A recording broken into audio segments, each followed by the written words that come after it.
علی احمدیانی، تنظیم علیرضا امیر، ضبط میکس و مسترینگ صابر احمدی. یه نگام کو ای دختر دل من باردی تو، زیر چشم مکنی قایم نکن وسیله تو، هنی برام میخنی شب تارم روز میشه، انگار توی جزیرم تو نه آغوش میگیرم، تو شدی ای نوزادی تو نه هی نصب کنم، ننازی موچتی تو نخوای من چترتم، تو گفتی هستی با من تا تهش رفی خوابم، نیم ران نشی بری میداری تو سپاتم، دستات گرفتم و تو خیابان را میرم، انگار روی ابرام رو دستم را میرم، وقتی تو ششات اخمه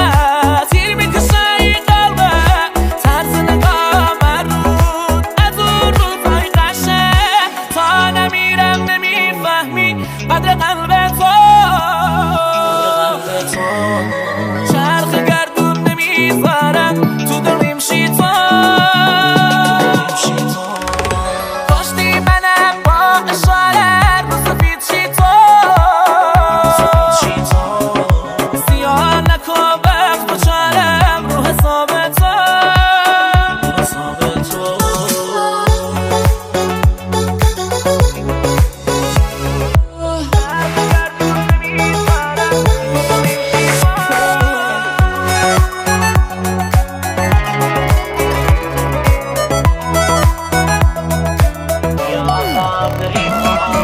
بیا تا بریم ما از این دشت تنها، بیا تا تموم شه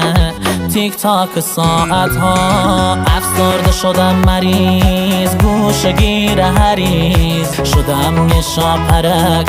ایستاده جلو تگت، بیا بریم اون سر دنیا دوتایی باشیم، دوتا رایا واسه هم میمیریم، دوتا تنها تا آخرش بریم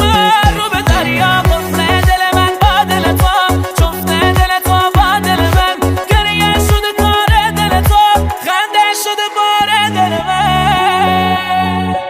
ما تو این رویاهایی که داریم هزاران بار مردیم و به بهشت نرسیدیم، چون هیچ وقت مرده رو نمیشه زنده کرد، و دلیل خنده های من از درد زیاد بود و دلیل گریه های تو پایان خنده های من.